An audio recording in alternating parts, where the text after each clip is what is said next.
Donc on va reprendre une session sur les réseaux sociaux.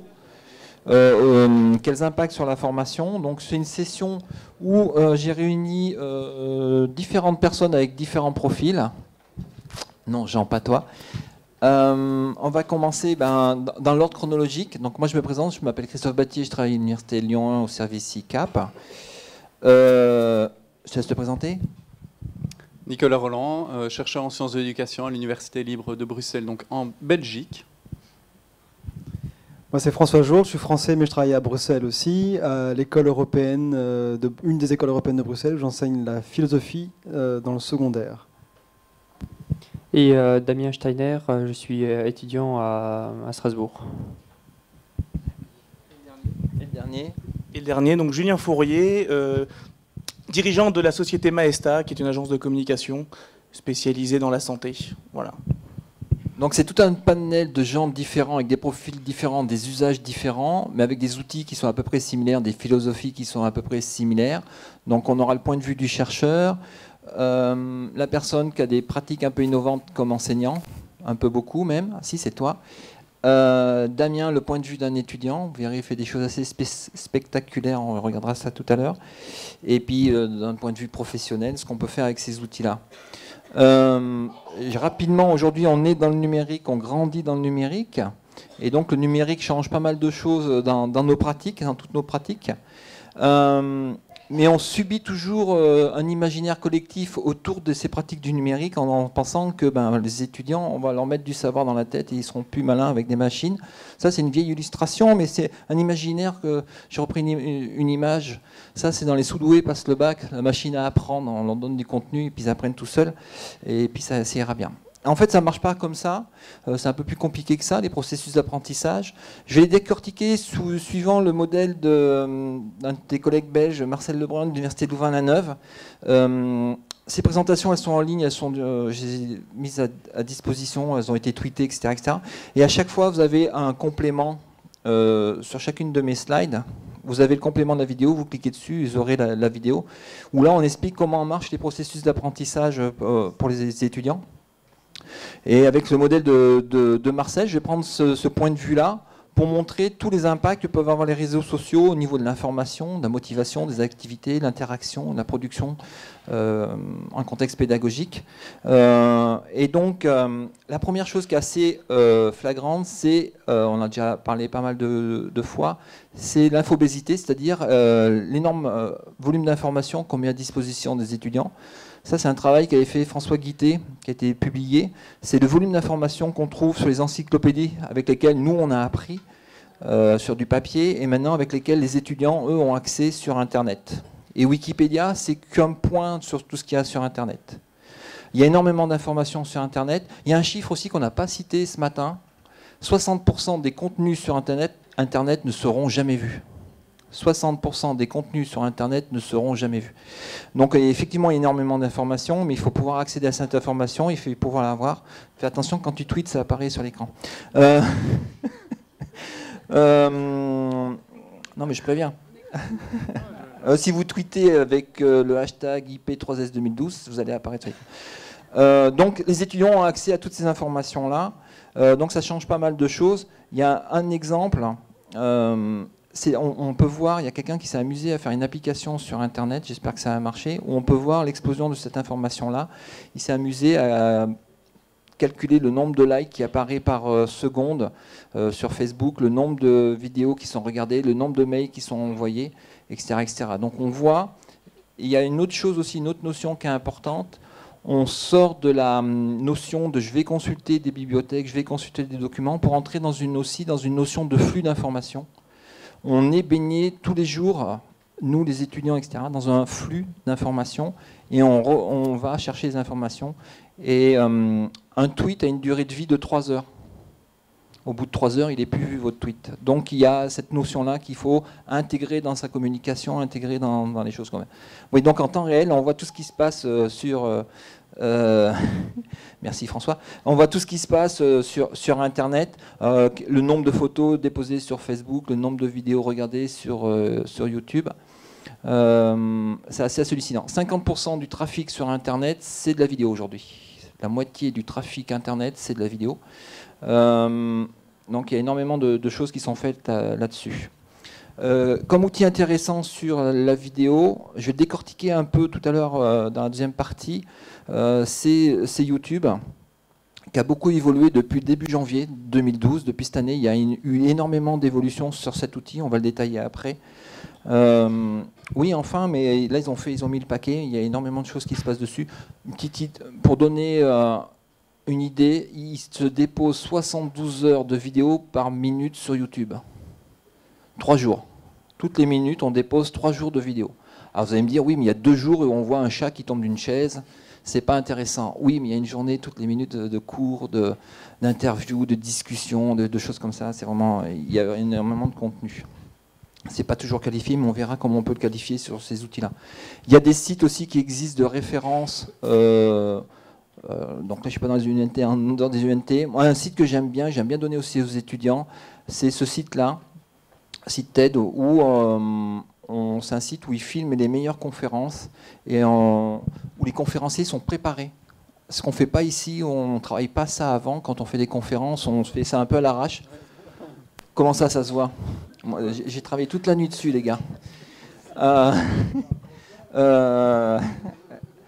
Mais là, c'est vraiment scénarisé, c'est préparé, il y a plein de choses. Je ne sais pas si vous connaissez ce site, si vous ne le connaissez pas, allez voir un peu, il y a plein de pépites.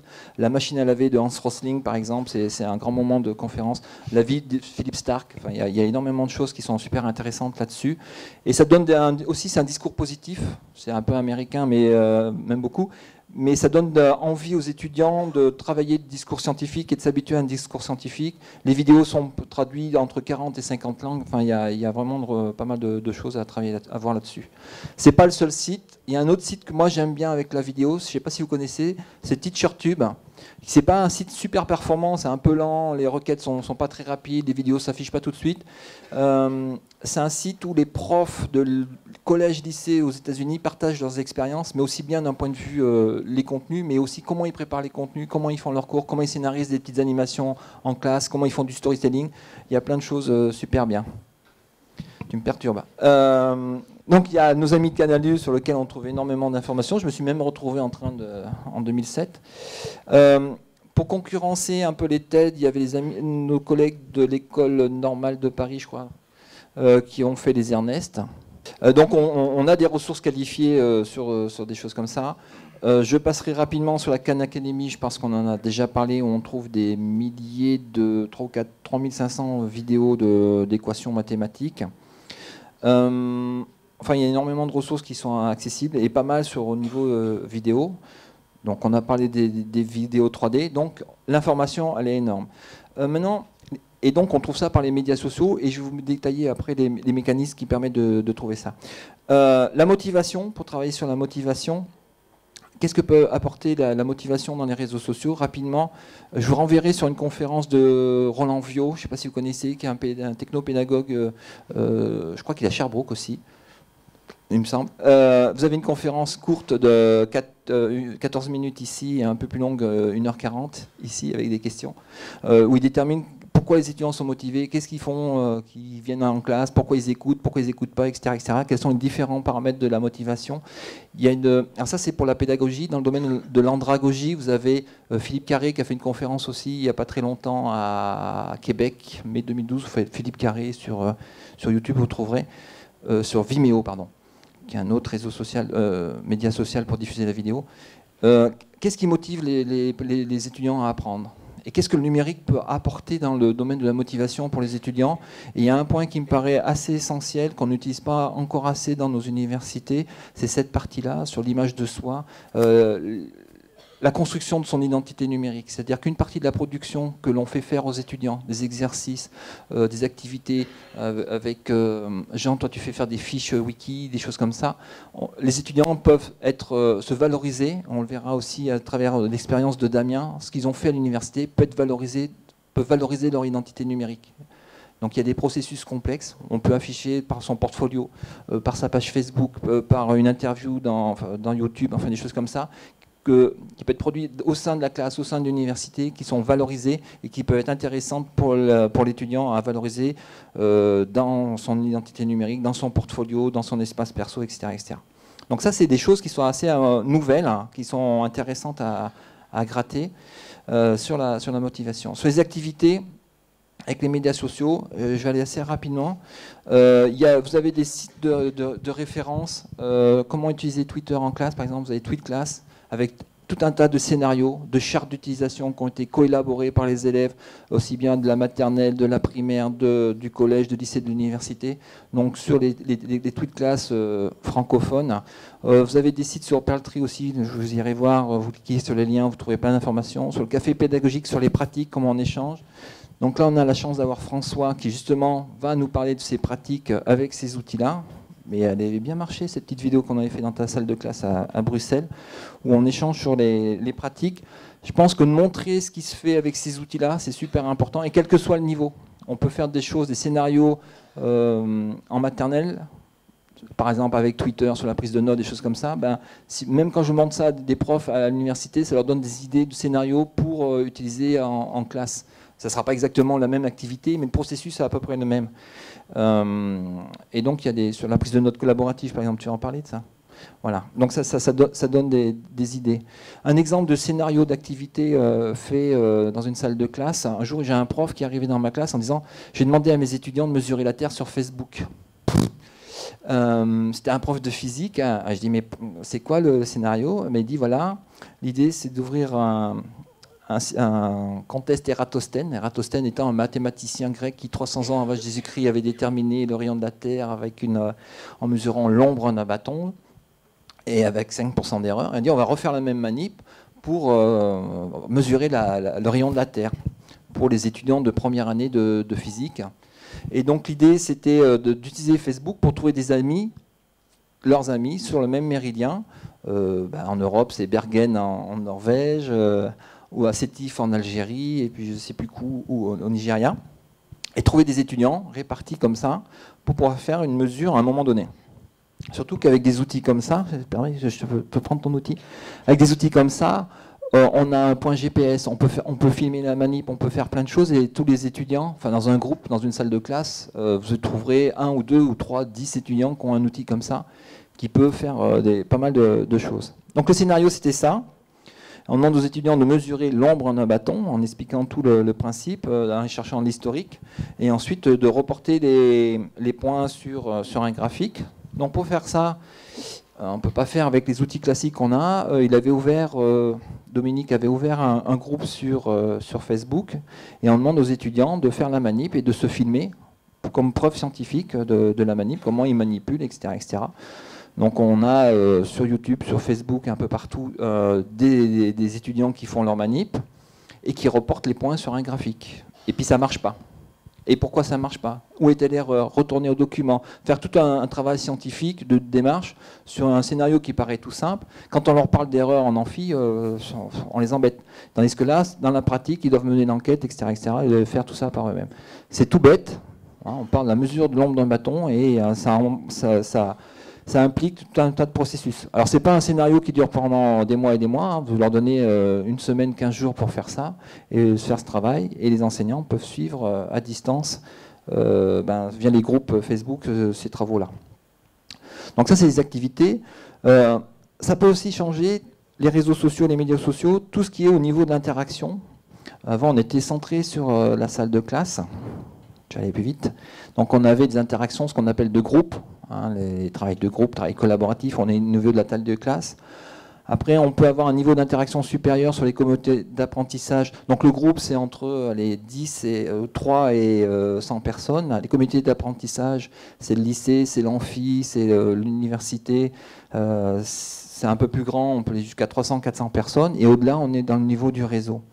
Et ce qui est intéressant, donc cette nouvelle sociabilité des étudiants, comment eux ils se projettent dans ces différents niveaux de relations, de proximité avec les proches, dans les groupes, dans les communautés d'apprentissage ou dans son réseau. Il y a une super conférence que j'en avais filmée l'année dernière avec François, d'Antonio Casilli sur la nouvelle sociabilité des étudiants. Qu'est-ce que ça veut dire être ami avec quelqu'un? quels sont les différents niveaux dans leur tête, dans leur pratique. Et puis on verra ça aussi peut-être un peu avec Damien tout à l'heure. Quand j'utilise Facebook, quand je suis ami avec quelqu'un, est-ce que je suis vraiment ami? Et des choses comme ça. Donc là, il y a une heure de conférence, il explique tout ça. Et dans la pratique, ça change des choses. Dans la pratique, je vous ai mis un petit schéma assez simple de Stephen Downes. Vous pourrez aller retrouver la conférence où il explique ça, c'est sur Google Vidéo. Quelle est la différence entre un processus de groupe et un processus de réseau? Nous, on n'a jamais appris un réseau parce qu'on n'a jamais été dans un réseau. Donc c'est assez compliqué. Je vous mets la vidéo parce que c'est un moment...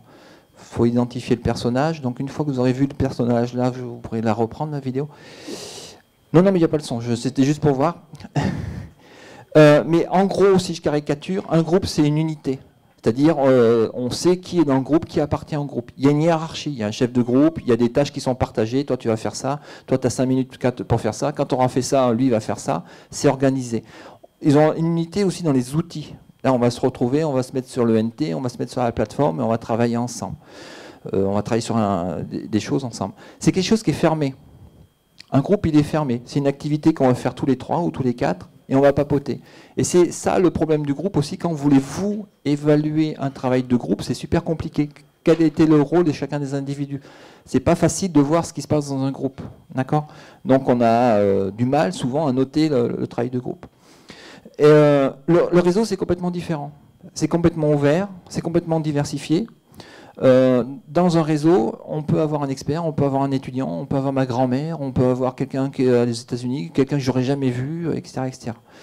C'est quelque chose qui est complètement autonome. On ne sait pas quand on va avoir une interaction, on ne sait pas quand on va avoir un retour. Et on ne sait même pas si on va en avoir. C'est complètement ouvert, etc., etc. Donc les processus entre le groupe et le réseau sont complètement différents. Et pour nous, enseignants, c'est très compliqué d'appréhender c'est quoi un travail de réseau. Pourquoi les étudiants ont besoin de ce réseau? Qu'est-ce que ça peut leur apporter? Parce que nous, on n'a pas vécu avec ça. Et il y a très peu d'enseignants qui ont des réseaux de taille assez importante pour comprendre ça. Mais donc, je vais donner une illustration. Ça, c'était un étudiant de thèse de pharmacie. Comme il y a des thèses de pharmacie, c'est pendant 1 an, ils doivent travailler sur un sujet. Et si l'étudiant n'a pas sa thèse, il ne peut pas exercer. Il n'a pas passé sa thèse, s'il n'a pas fait sa soutenance, il ne peut pas exercer, c'est ça. Et donc, un jour, un doyen m'envoie un cas désespéré en me disant, voilà, je vais t'envoyer cet étudiant-là, il ne trouve pas de sujet, il n'est pas intéressé, il ne sait pas ce qu'il veut faire, patati patata. Il faut que tu lui trouves quelque chose, et puis il faut que tu le cadres, parce qu'il part dans tous les sens, on n'y arrive pas. Une cause désespérée, c'était pour moi. Donc, il arrivait, je ne me rappelle plus de son nom, mais juste son prénom, son surnom, c'est le Piaf. Et donc, il arrivait dans mon bureau, et au bout d'1 heure de discussion, on s'est dit, bah, ça serait bien d'étudier comment les enseignants de la faculté de pharmacie de Lyon utilisent la plateforme, et comment ils font leurs cours, qu'est-ce qu'ils en tirent comme bénéfice, patati patata. Ouais, ok, ça m'intéresse. Et je dis, ben, par contre, comme on ne va pas se voir tous les jours ou toutes les semaines, chaque semaine, j'exige un bilan écrit de ton activité de la semaine que tu m'envoies par mail. Oui, monsieur, pas de problème. Première semaine, un mail, pas de problème. Deuxième semaine, il m'envoie un mail en me disant je travaille en officine, et c'est pas facile pour moi, le mail ne marche pas, il y a des pare-feux, gna gna gna gna gna. Est-ce que je peux vous envoyer des mails par Facebook? Je dis oui, on était amis sur Facebook, il n'y a pas de souci. Enfin, quand moi je dis amis, c'est on est en lien les uns avec les autres avec Facebook, il n'y a pas de souci. Et puis 2 secondes après, il me fait bah finalement ça marche pas, parce que je ne sais pas si vous connaissez Facebook, il y a des limitations, on ne peut pas mettre beaucoup de texte dans un message. Je vais publier une note sur mon profil. Ça existe toujours, ça, les notes sur le profil. Donc c'est une page HTML, un article, c'était note à l'époque. Donc je publie le contenu de la discussion sur mon profil. Donc il a commencé à faire des profils, à se mettre en scène aussi sur ça c'était je fais le ménage dans mes notes. Donc chaque semaine je recevais mon article, le résumé. Et très rapidement, il y a eu ces amis que moi je ne connaissais pas qui ont commencé à interagir. Mais ils n'interagissaient pas sur le fond, sur le contenu, mais plutôt sur la forme, sur le rythme, des choses comme ça. Je crois que la première remarque sur la note c'était toi tu travailles. C'était un étonnement pour ses collègues. Et il se met à se bosser des trucs comme ça. Et quand il était en retard, parce que c'était tous les vendredis à 18h, ou je sais pas, ça devait arriver, quand il était en retard, c'est plus moi qui râlais, c'est ses collègues. Ils disaient, t'es en retard, je m'impatiente, pourquoi t'as pas rendu ton travail, etc., etc. Donc il s'est passé tout un tas de choses avec cette communauté-là. Et ce qui était amusant de voir, voilà, c'est que donc, quand il se prenait en note, il allait faire des recherches bibliographiques. Le top du top, les gens le suivaient, commençaient à le suivre dans la communauté des étudiants de la faculté de pharmacie. C'était de venir, quand il disait, dans son statut, je suis à la bibliothèque en train de faire des références biblio, les autres étudiants venaient se faire prendre en photo pour apparaître sur les notes, pour être commentés, et montrer qu'ils participent à ce travail, qu'ils soutiennent l'étudiant qui fait sa thèse. Et donc il y a eu tout un jeu de rôle qui s'est fait comme ça, qui s'est institué. Donc on voit les étudiants apparaître sur les photos, se faire prendre en photo, souvent avec des jeunes filles d'ailleurs. Mais il n'y avait pas que ça. Il y avait des anciens amis qu'il avait eus au collège qui corrigeaient les fautes d'orthographe. Il y avait des gens qui ont commencé à faire des choses comme ça. Donc il y a tout un jeu de rôle qui s'est institué pour au final... Le jour de sa thèse, ici, il a remercié tous les gens qui l'ont aidé à participer à l'élaboration de sa thèse. Il y avait plus de 200 personnes. Et ce qui est assez remarquable, c'est que sur les 200, il y a une grande majorité qui sont venus à la soutenance. Donc quand on fait la soutenance, comme la dernière fois, chez toi, il y a 10 personnes dans la salle. Et bien là, on s'est retrouvés dans un amphi plein. Il y avait la famille, il y avait tous les copains qui avaient corrigé à distance, qui étaient descendus de Paris pour la soutenance. Ça a été devenu quelque chose d'assez remarquable.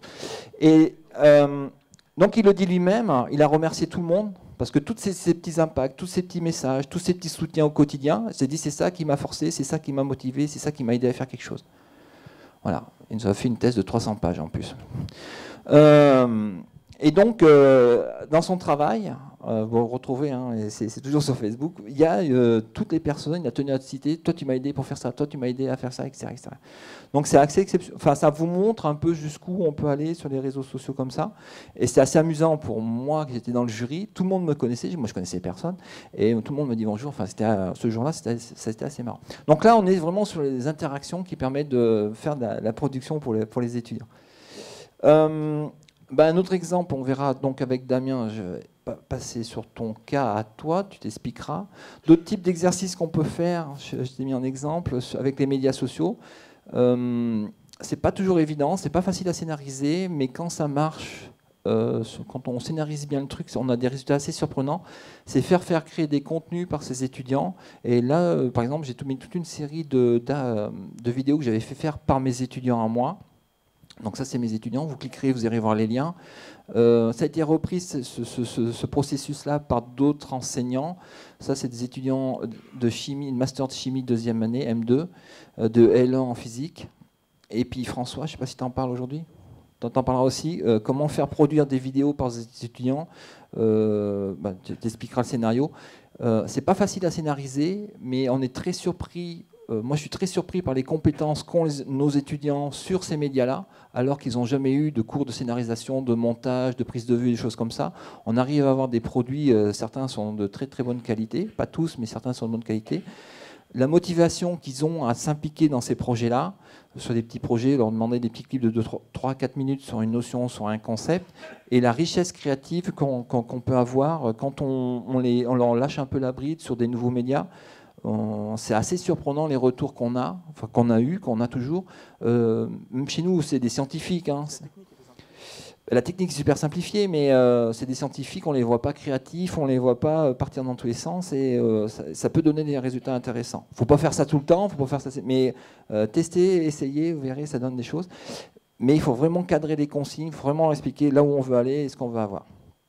Et tout ça, ça crée des nouveaux contextes d'apprentissage. Là, je vous ai mis tout un ensemble de nouveaux titres, de nouveaux mots qui existent, des nouveaux contextes d'apprentissage où on utilise tout ce qui est médias sociaux, réseaux sociaux pour apprendre. Je ne sais pas si vous avez déjà participé à des barcamps. Je ne sais pas si vous avez déjà participé à des barcamps, à des explore camps. On a parlé du MOOC tout à l'heure, des webinaires, on a parlé des serious games, des fab labs, les muséos mixtes. Moi, je trouve qu'il y a un lieu d'apprentissage muséomique qui est super fabuleux, où on ouvre un musée pendant 3 jours et on dit à n'importe qui, entre guillemets, mais c'est pas n'importe qui, de venir faire n'importe quoi, mais c'est pas n'importe quoi. Parce que les gens se connaissent en amont par les réseaux sociaux, on connaît leurs compétences, on sait ce qu'ils vont faire. Et donc le conservateur du musée ouvre son musée à une bande de fous furieux en disant, bah là, vous, je vous donne cette vitrine, comment vous changerez la vitrine, comment vous aidez l'exposition. Donc il y a des gens à la retraite, il y a des étudiants qui savent imprimer en 3D, il y a des gens qui savent faire de la projection, il y a des artistes et tout ça, des électroniciens. Et pendant 3 jours, ils sont ensemble, ils discutent, ils sont mélangés, et ils proposent une nouvelle façon de voir le musée.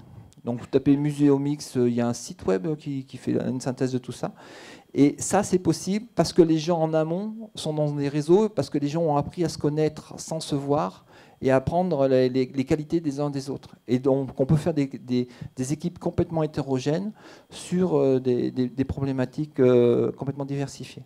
Donc il y a de nouvelles façons d'apprendre sur les mondes immersifs. On en a vu pas mal de choses comme ça, sur les Living Labs. C'est aussi des réseaux de chercheurs complètement ouverts, on échange les uns avec les autres.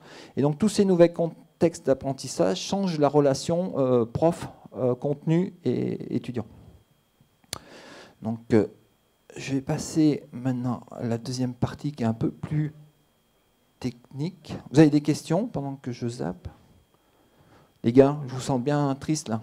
Je vous ai endormi ou quoi?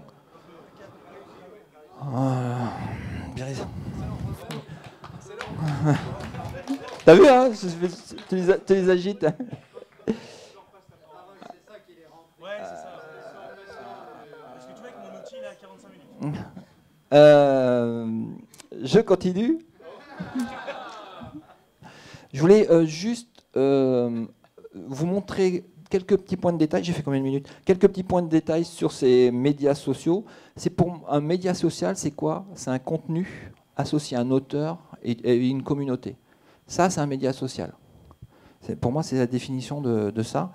Je vais vous mettre deux, trois exemples. Vous connaissez SlideShare, qui est un site de partage de PowerPoint. Vous avez YouTube où on peut partager des vidéos et SlideShare où on peut partager de... Pourquoi? Partager les slides. Donc, quand on rentre sur un site de médias social, je vais vous donner 2-3 tuyaux pour les clés pour comprendre comment ça marche ce truc-là. On a une description de l'auteur, on a un accès à son contenu et on voit sa communauté.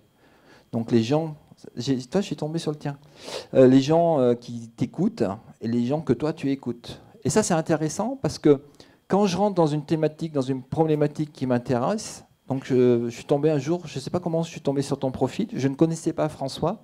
Je suis tombé sur un de ses cours, sur SlideShare, sur... je ne sais plus. Non, c'était pas celui-là, c'était un autre. Enfin bref.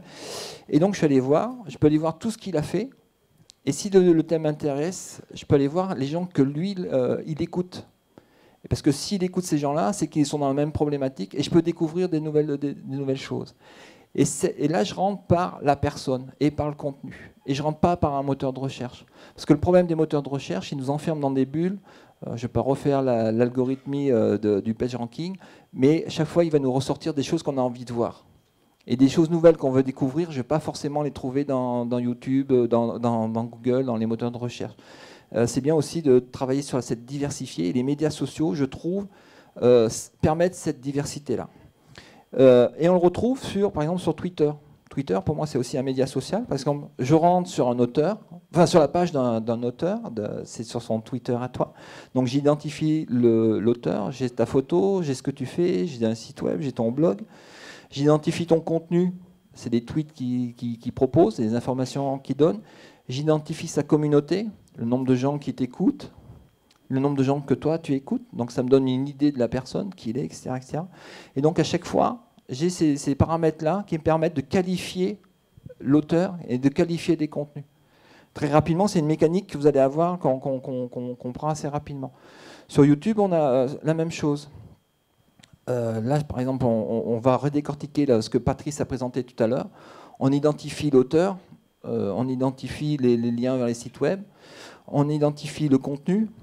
Il est où mon contenu?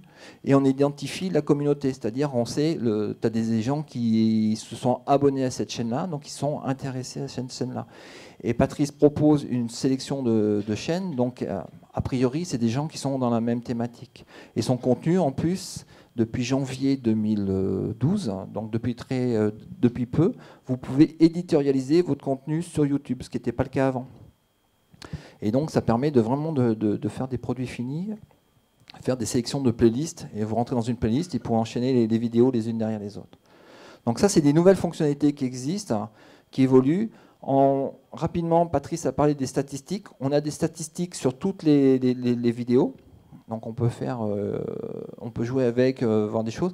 Depuis 15 jours, on a le temps estimé de visualisation des vidéos, ce qu'on n'avait pas avant. Ça, c'est quelque chose de nouveau. Donc on sait combien de temps les gens restent sur une vidéo. On peut jouer, on a un petit Google Analytics pour chacune des vidéos, pour les vidéos cumulées. Donc là, vous voyez, par exemple, on a eu un accident industriel. Je raconte l'histoire ? Ah si, elle est bonne. Quand vous mettez une vidéo sur YouTube, elle est toujours à vous. On nous dit, vous la donnez à la communauté. Non, pas du tout, je la dépose sur YouTube. Et comme Patrice est très populaire, il y a pas mal de gens qui prennent leurs vidéos, les vidéos sur YouTube, mettent leur nom et puis les redéposent sur leur compte à eux. Sauf que, avec les moteurs de recherche et des trucs comme ça, on arrive à revoir. Et donc on voit régulièrement apparaître des vidéos de Patrice avec des noms d'auteurs différents sur des comptes différents.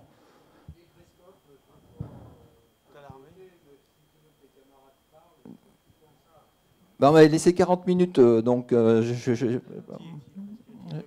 hein? J'ai dépassé les 40 minutes? Accident industriel, donc on se fait piquer les vidéos. Quand vous allez sur une vidéo, vous avez en bas de la page un droit d'auteur, vous cliquez sur un bouton droit d'auteur. Et là, vous dites, attention, telle personne m'a piqué telle vidéo, ou telle personne m'a filmé à l'insu de mon plein gré. Et derrière se déclenche tout un tas de processus en interne automatique. Là, on l'a fait sur une vidéo, ils enlèvent. 2 vidéos, ils enlèvent. Mais on peut aussi, il y a une personne qui avait pompé une vingtaine de vidéos. Donc on a rempli un formulaire complet avec 20 vidéos, en disant il avait volé 1, 2, 3, 4, 5, 20 vidéos. Et on a envoyé le mail, le formulaire automatique. Et là, on a eu un retour de mail sur ton compte Gmail en anglais. Donc Patrice dit, ils me font chier avec leur pub, donc je ne lis pas le mail. Et ce mail demandait à Patrice de certifier qu'il était vraiment à l'université. Parce qu'un compte Gmail ne certifie pas que vous êtes à l'université Lyon 1, donc ne certifie pas que vous êtes vraiment le propriétaire des vidéos. Et comme on n'a pas répondu à ce mail-là, ils ont tout coupé. Ils ont supprimé notre compte. Et donc les statistiques qu'on avait sont retombées à 0. D'accord? Et donc le temps de recontacter des gens, de renvoyer des mails, de refaire les processus, d'essayer de trouver le directeur YouTube France, peut-être ça nous a pris 15 jours. C'est pas quelque chose d'évident à refaire mais on est quand même à repartir. Et vous voyez, c'était un vrai accident industriel parce qu'on est retombé à 0 en statistique. Bon, ça va aussi, c'est tombé pendant les vacances. Mais ça, c'est des impacts forts. Ça a des impacts forts. Je vais vous montrer sur quoi. Quand on a redémarré les vidéos, dans les statistiques, vous voyez, il y a différentes... on sait dans les statistiques comment les gens sont venus sur les vidéos. Et quand on regarde les statistiques, je ne sais pas si vous connaissez... Bon, je viens de montrer YouTube. Vous regardez une vidéo, vous avez des vignettes, ce qu'on appelle les vidéos suggérées. Si vos vidéos ne sont pas vues sur YouTube, vous n'êtes pas suggéré. Si vos vidéos ont peu de vues, vous n'êtes pas souvent suggéré. Si vos vidéos sont populaires, elles sont souvent suggérées. Le bilan, ça veut dire quoi? Quand on regarde les statistiques sur les vidéos de Patrice, par exemple, 60% du trafic, ouais c'est ça, 60% du trafic qu'on a sur les vidéos sont générés par YouTube lui-même. 60% du trafic généré sur les vidéos sont générés par YouTube lui-même. Soit par le moteur de recherche de YouTube, 20%, soit par les vidéos suggérées, c'est 40%. Si on n'a pas de vidéos sur YouTube, notre contenu ne sera pas vu par d'autres personnes. C'est un peu la conclusion de leur algorithme. Il faut être sur YouTube, il faut être vu pour être visible. C'est le serpent qui se mord un peu la queue. Et là, on voit bien ici, plus on est vu, plus on sera vu. D'accord ? Ça, c'est les fameux algorithmes que je parlais tout à l'heure qui nous enferment un peu dans des processus, des choses comme ça. Alors, je veux dire rapidement aussi... c'était les statistiques, c'est est-ce qu'il faut mettre des vidéos courtes ou des vidéos longues? Ça, il y a un grand débat là-dessus. Quelle est la durée des vidéos? Donc, on n'a pas assez de recul parce que ça fait que 15 jours qu'on a les chiffres, mais c'est quelque chose qu'on va pister. Autre chose aussi super intéressante, depuis, c'est fait quoi? Les hangouts, ça fait 1 mois? même pas. On peut enregistrer des bulles, si vous avez des comptes sur Google+, vous pouvez faire des visioconférences, les réserver les participants, donc les gens qui participent à la visioconférence. Il n'y a que certaines personnes que vous sélectionnez qui pourront intervenir par la conférence et la diffuser sur YouTube, donc la diffuser à des millions de personnes en live.